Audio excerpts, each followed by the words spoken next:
want to take a look at some of your feedback tonight on the show, the discussion. Gadara says refusal to recommend extension of 14-day deadline determining the presidential petition is a huge failure, referring to some of the recommendations there made.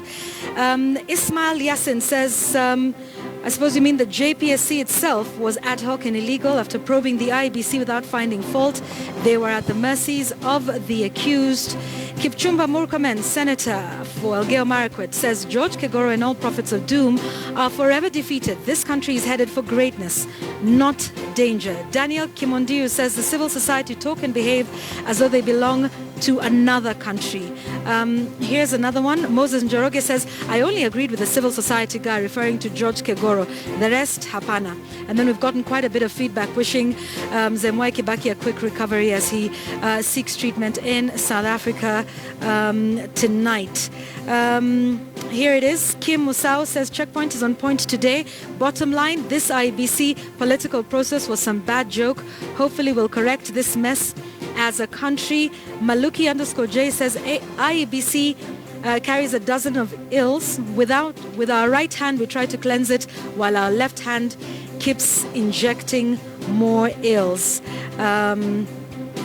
And then Philbert Aganyo says, finally, assuming both Jubilee and CORD held on to their hardline positions, we would still be on the streets today. Give and take is key indeed. Thanks for your feedback as we continue to monitor what happens as we gear, of course, towards August 2017. Those are your views tonight. My take is about, as you guessed, it's something totally different from politics tonight. My take is about Kenya at the Rio Olympics. On this final day, it should be all joy, right? After all, the great Eliud Kipchoge just this evening gave a glorious finish to Kenya's medal hunt by winning the men's marathon. And yes, the gallant athletes who have pushed Kenya to 15th place in the medal standing must be commended and indeed celebrated. But these are Kenyans who have succeeded in spite of, or rather because of, their country. The system simply failed them. Just how many more gold medals would Kenya have won if those charged with managing the country's sports simply did their job? The preparations ahead of the Games were shambolic at best, not to mention the shenanigans about running gear and other basics. And now the Sports Cabinet Secretary himself claims he is a victim of what he calls the Olympics cartel.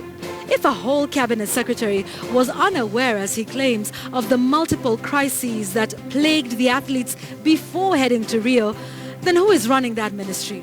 What's more, the National Olympics Committee is headed by Kipchoge Keino, the man fated at the very same games to which he sent an ill-prepared team. We have not even talked about the doping scandals at the start of the Games or the ridiculously chaotic accreditation of Kenyan athletes to the Rio Games.